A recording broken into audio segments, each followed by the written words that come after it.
Families often have conflicts or financial problems, but there are also families who manage to stick together and make it through everyday life. It's pretty clear which one is happier, don't you think? My name is Rachel. I've been called an oddball since I was a child. I don't know what's different about me. I just know people say I'm different. Being called different isn't the problem. The real issue is being ignored by my own parents. This led to a lonely childhood for me. I've always been sensitive to people's emotions and can somehow understand what they're thinking. I don't know why I can do this. It's not like I can always see or feel it, but it's as natural to me as moving my hand or breathing. I found it strange and couldn't understand why others couldn't do the same. There was a time when I felt a bad vibe from a colleague my father brought home from work. I warned my mother to be careful with that person, but she didn't listen. Later on, that colleague tricked my father into signing a contract as a guarantor for a loan. Although my mother didn't take my advice, when my father stepped away from the table with his colleague, I told him, "Dad, something is telling me that the word joint is dangerous. I don't know what joint means, but please be careful." So my father hesitated and refused to sign as a joint guarantor. Thanks to that, when my colleague went bankrupt and couldn't repay the debt, my father was able to avoid taking on all the debt. Another day, when I was shopping with my mother, I felt a wave of discomfort coming from behind us. When I turned around, I felt this bad feeling coming from a man wearing sunglasses and a hat. I said, "Mom, let's take that side street." I grabbed my mother's hand and moved to the side street. My mother was confused and asked what was wrong, but just as we moved, we heard someone shout, "Thief," from the street we had been on. The man with the bad vibe had snatched a woman's purse and ran off. The woman fell and got hurt badly. If we hadn't moved to the side street, the man's target would have been my mother. Things like this happened often, and people started to think I was strange and mysterious. My parents began to avoid me, and I felt lonely and isolated. What seemed normal to me was not normal to others. I started keeping my thoughts to myself. I stopped expressing my feelings because I knew normal people don't feel what I feel. If I didn't say anything, they wouldn't think I was weird. I would just be like a normal kid. I have a sister, Julie, who's 4 years younger than me. Unlike me, Julie is a regular kid. As the years went by, I became more withdrawn, but Julie just got cuter and more charming. It was clear who everyone preferred. Our parents started to favor Julie over me. They would say, "Julie is such a lovely girl, but Rachel seems to be a bit on the darker side." They noticed I had become less odd lately, but still thought I was different. What they called odd was me not talking about things only I could sense. It was my way of dealing with the world. I was tired of how this ability of mine was torturing me, so I tried hard to suppress it. I wondered if my attempts to hide myself and appear normal were making me seem abnormal, or if once labeled as the odd kid, that image just couldn't be erased. I grew up without much love from my parents. On the other hand, Julie received all the love, including what should have been mine. Julie, who was spoiled and pampered, sensed our parents being cold and distant toward me. She started to look down on me. "I don't like being around you. Your gloominess rubs off on me. I'm so cute, but your loner image brings me down." Julie started to insult me whenever she got the chance. Our parents lightly scolded Julie, but they never seriously tried to correct her. When I was in 8th grade and Julie was in 5th grade, she was scouted by a talent agency on the street. I knew it. It's because I'm cute. They said I could even appear on TV, Julie said, pleased with herself. She started dreaming big, and our parents didn't seem entirely against it. "You should calm down and think carefully." I sensed something shady about this. I spoke up, expressing the intuition that I had long suppressed because I didn't want Julie to get into trouble. Julie, who didn't know about my unique ability, said, "What's your problem? Are you just jealous because you're not cute and nobody approached you? Don't say weird things and stop interfering with me." She seemed furious, Even my parents, who knew about my ability, either forgot about it or were too excited about Julie standing on the glamorous stage. They sided with Julie and criticized me. After that, I resolved to remain silent again. I told myself that there was nothing good in saying unnecessary things. One day, a student teacher came to my junior high school. He was a male college student who graduated from the school and wanted to be a physical education teacher. As he shared his dreams about education and gave a strong greeting, the teacher and students, especially the female students, were charmed. When he responded cheerfully to the girls' excited cheers, I sensed a dark aura from him. I had always vowed to hide my unique abilities, but seeing my classmates potentially in danger, I decided to break my self-imposed rule. I chose a teacher who seemed understanding and talked to her. "I know this is sudden, but please believe me and help me," I said. The teacher was puzzled by my sudden request, but agreed to stake out a certain location after school, just as I asked. I didn't tell the teacher the details. I had no reason to think she would believe me, but the fact that she agreed to help without any explanation made me think she wasn't an ordinary person either. The next day, the school was in an uproar. The male student teacher was arrested for violating a public nuisance prevention ordinance. The location where the teacher staked out was near the girls' restroom. Within 10 minutes of starting the stakeout, the student teacher appeared, entered the girls' restroom, and installed a video camera. The teacher caught him in the act. Thanks to that, the female students were saved from being secretly filmed, and their dignity was protected. Meanwhile, my sister, who had joined the talent agency, was proudly telling everyone about it. But there were no real lessons or auditions. She only had to pay expensive membership and lesson fees. Then, suddenly, the agency closed down, leaving an empty shell. In short, my sister was scammed. She cried and screamed, directing her anger at me. "It's all because you said weird things. My future is ruined, and it's all your fault." It didn't make any sense, but my sister seemed to truly believe it. Maybe that's the only way she could handle it. For me, it was a disaster and a nuisance. Our parents didn't say such unreasonable things, but their attitude became more distant toward me and more supportive of my sister. I ended up feeling lonely again, as the odd one out. I was happy that I could help everyone at school, but I was terrified that my actions would corner me. That's when I received a call from the teacher who had listened to my story, asking me to come to the staff room.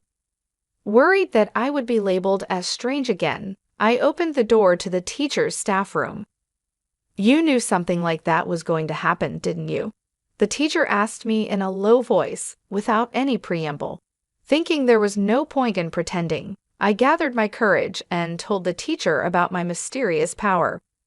"I thought so. I know there are very few people like you," the teacher said. For the first time, someone showed understanding for my situation. The teacher said they knew someone with a power like mine, and that's why they could understand. Actually, that person is my aunt, and I've been listening to her stories for a long time. You must be worried about a lot of things because of your power. Maybe getting advice from someone who's been in your shoes will help clear your mind. Saying that, the teacher introduced me to the person. The person looked at me with kind eyes and said, "It's natural to be worried, but you don't need to suffer." I was drawn to their gentle yet deep eyes that seemed to see through everything. The person's name was Hannah, and she had the same kind of power as me since she was a child. She had experienced a lot of struggles and hiding herself throughout her life. The stories from my senior who had gone through the same experiences helped me release my worries and doubts. From this day on, my interactions with Hannah began. I called Hannah my mentor, but she just gave a wry smile and said, "Please don't." Thanks to Hannah, or rather my mentor, I changed. I had been living my life quietly, trying to stay unnoticed, but as my awareness grew, I gradually began to live a normal life as an ordinary girl. However, since the incident with the talent agency, I haven't been able to reconcile with my sister. If anything, it feels like we're drifting apart. it's become normal for her not to talk to me, and when she does, it's just to complain or insult me for no reason. I often have no idea what triggers her mood switches. My power couldn't predict my sister's emotional changes either. Just because you got into college doesn't mean you're all that. It's not even that great of a school, and you're so happy-go-lucky, she would say. My sister, who had hoped to get into her top-choice high school, ended up at her second-choice school. Because of that, she got mad when I got into my first-choice college. It's not like I bragged to her, she just dissed me because of her own frustrations. Our parents only tried to appease my upset sister and kept their distance from me, as if telling me to stay away from her. It seemed that my sister didn't like the fact that I had become brighter since meeting my mentor. To my sister, I had to be a dark and gloomy girl who was inferior to her. But my sister is really smart. It was surprising that she failed her high school entrance exams. Of course, she was filled with frustration and poured all of that into studying at her new high school. As a result, she was at the top of her class for all 4 years and got accepted into a prestigious national university on her first try. I got into the most difficult university. Your college doesn't even come close to mine, she boasted. I lightly responded with, "That's true," to my satisfied sister because I knew nothing good would come from getting too involved with her. However, my sister thought that my light reaction was belittling her accomplishments and unleashed a barrage of verbal abuse at me. Both my parents were at their wits' end with my sister, who couldn't be calmed down once she lost her temper. All they could do was watch nervously. They blamed me for causing the trouble and eventually ended up calling me a troublemaker. I wanted to argue back about who the real problem child was, but I always swallowed my words to avoid complicating things further. Setting aside my sister's issues, as I approached college graduation, I had to seriously confront my own career path. I was no longer as introverted as I used to be. I still struggled with socializing and had little confidence in building good relationships with others. My ability allowed me to detect people's negative emotions. While I could sense positive emotions too, it seemed people were more prone to negative ones, which made detecting such negativity painful for me. Throughout my school life, I was tormented by these swirling negative emotions and had come close to losing faith in people. Could someone like me really manage to work at a company? I decided to consult my mentor about this dilemma. I wanted to learn how she had overcome similar issues, as I was sure she had faced them as well. I have experienced the same worries as you. Maybe you should consider doing the kind of work I do, she suggested. My mentor used to work as a fortune teller and a counselor, helping people resolve their problems. She could use her abilities to their fullest extent and contribute to the world and people around her. Also, she was able to work freelance, which meant she didn't have to belong to any organization. This way, there were fewer chances of getting entangled in human relationships or being affected by other people's emotions. "It's the perfect job for people like us," she said. Encouraged by my mentor, I decided to pursue the same line of work. She taught me everything from how to do the job to how to acquire clients. Nowadays, thanks to the internet, it's possible to work from home without any issues. When I told my parents and sister that I would not seek employment after graduation and work from home instead, they responded, "What's that? What kind of job is that? Seems so dumb. You'll be home all the time. At least make sure to do the housework. Can you even make a living doing that? How will you cover living expenses? Well, as long as you contribute to the household, do whatever you want." While I expected such a response from my parents, it made me feel a little lonely that they didn't support me more. I felt sad thinking about their demands for housework and money. My mood darkened, and so my life working from home began. At first, I didn't have any job requests and struggled day by day. But with my mentor's help, I gradually got the hang of it and started to make a living. For about a year, I couldn't contribute financially to the household, so I focused on doing the housework. My dad seemed unsatisfied, but my mom was relieved and kept him in check. After about a year, when I finally started contributing financially, my dad mocked me by saying, "Oh, finally, you're able to earn some pocket change, huh?" But I could tell he was actually quite satisfied with the money. However, even though I was contributing, the amount of housework I had to do didn't decrease, and our lives remained unchanged. Then, after another 3 years, my sister graduated from college and secured a job at a foreign company. Unlike you, I'm an elite. You're just unemployed, living at the bottom of the barrel. It's so depressing to have you as a sister, she would say. My sister, who had successfully landed a job, started to belittle me for working from home. "What are you even doing working from home? That's just like playing. You're nothing more than a parasite living at home." At times, she'd say, "It's really weird not to work outside. I'm working hard, earning everyone's respect, and now I've been promoted to team leader. My pay is going to increase, and I'm probably earning about 5 times more than you. There's no way a homebody like you can earn that much." My sister, who was promoted to team leader after only a year and a half at the company, kept one-upping me and looking down on me. She boasted about her good salary, but hardly contributed any money to the household, and didn't help with the chores at all. Laundry, cleaning, preparing meals, everything was dumped onto Mom and me. When I say Mom and me, Mom mostly left it to me, so I was basically doing everything. Whenever I said to her, "Julie, you should take care of yourself a little. You shouldn't just spend all your money on fun. You should contribute to the household too," she just dismissed me, saying, "You, the unemployed, can handle the chores. I'm saving my money for my future." Our parents also just let her do what she pleased for some inexplicable reason of, "It's Julie, it can't be helped." I was used to my current lifestyle, and it was a comfortable environment for me to work, so I wanted to keep it that way. But I was starting to consider how to take care of myself. Then came the bombshell announcement from my sister. Without any prior warning, both our parents and I were taken aback as she continued, "He's a real elite with an annual income." She sneered at me and added, "Marriage is just a pipe dream for someone unemployed like you, isn't it?"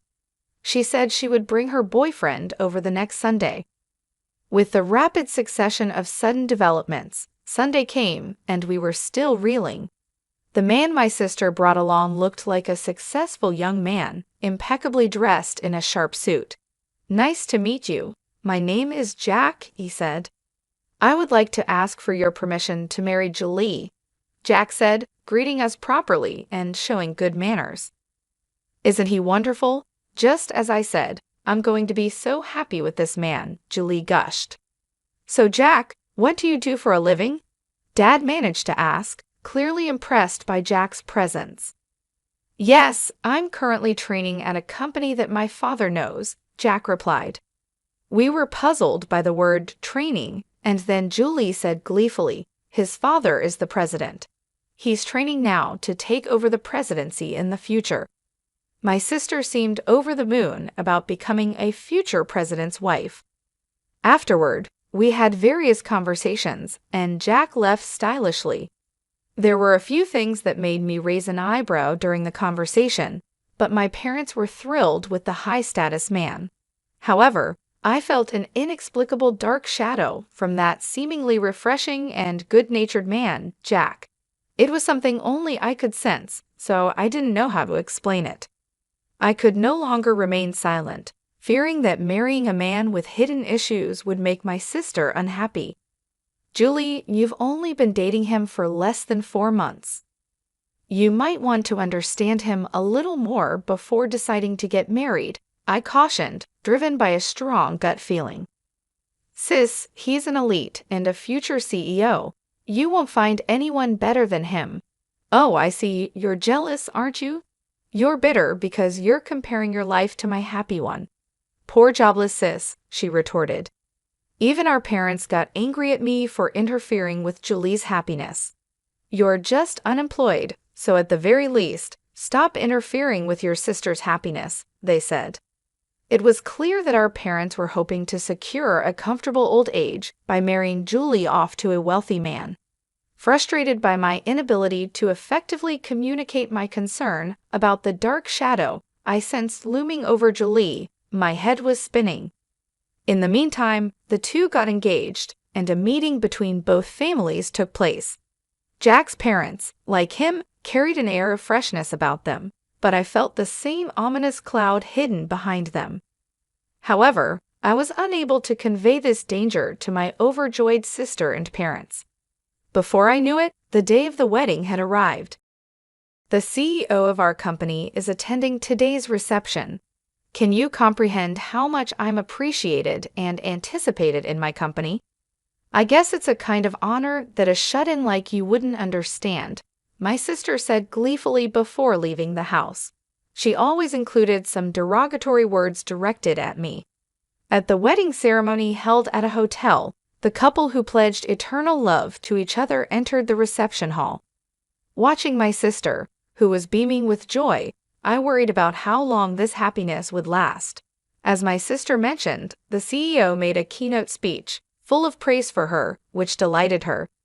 Once the speeches were over, food and drinks were served to each table. There were all sorts of delicious-looking dishes, but I started to feel a sense of discomfort. Gradually, I realized that no dishes were being served in front of me. At first, I thought my meal was just late, but other tables were already being served drinks, appetizers, and so on, one after another. Clearly, something was off. Nothing was being delivered to me.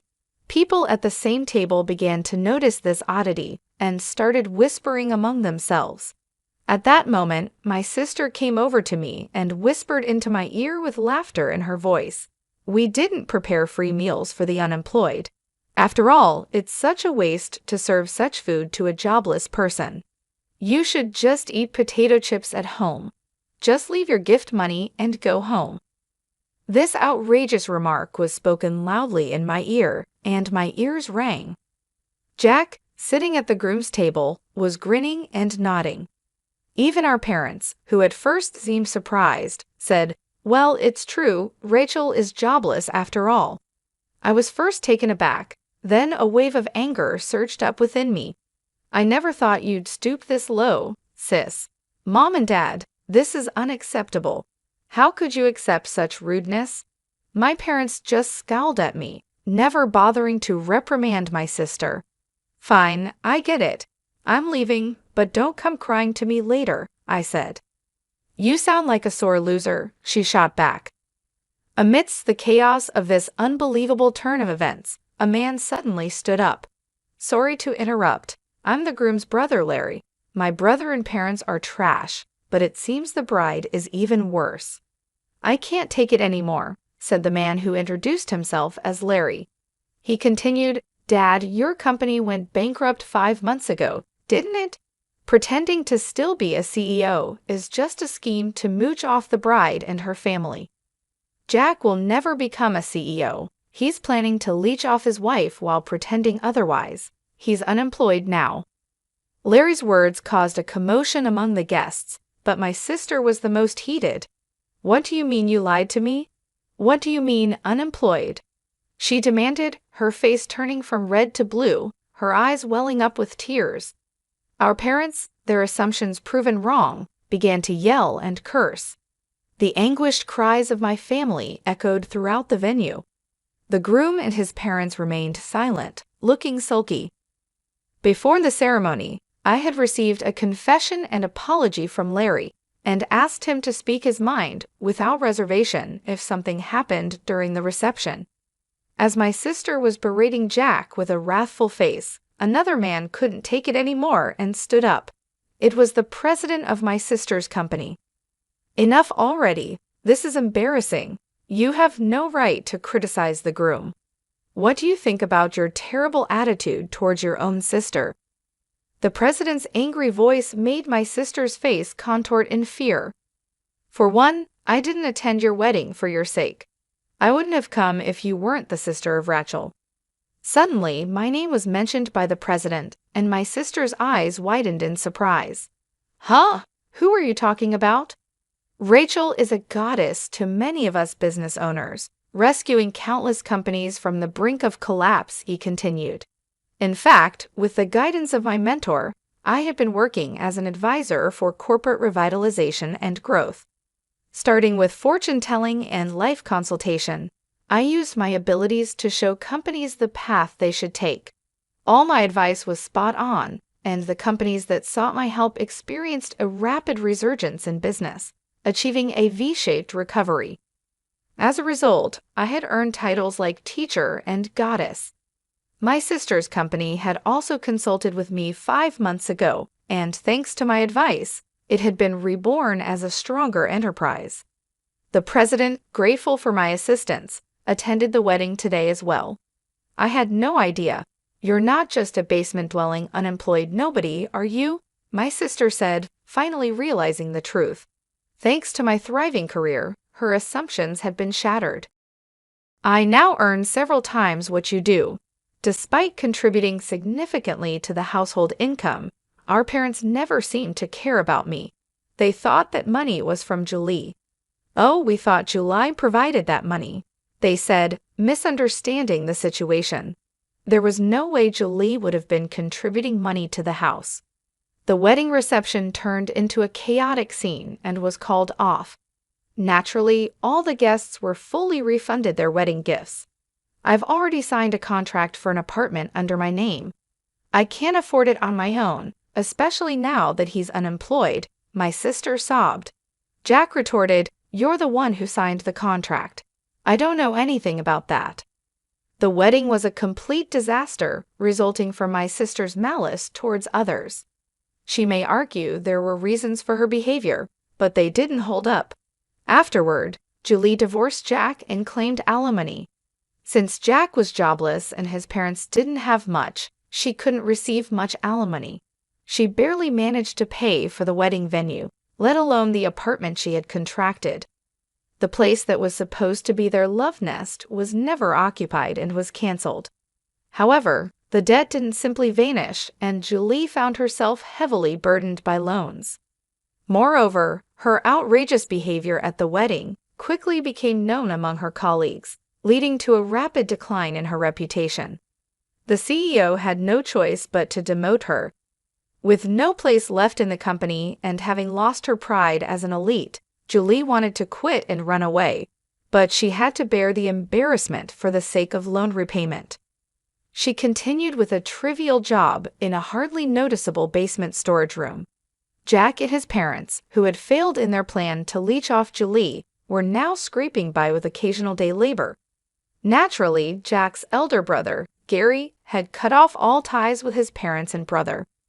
The parents quickly gave up on Julie when she hit rock bottom and tried to cozy up to me instead. To them, I said, "I've had enough of being manipulated by you. I'm cutting ties. Goodbye forever." I declared this and moved out to start a new life in a newly rented apartment. They took in the fallen Julie, who was struggling to make ends meet.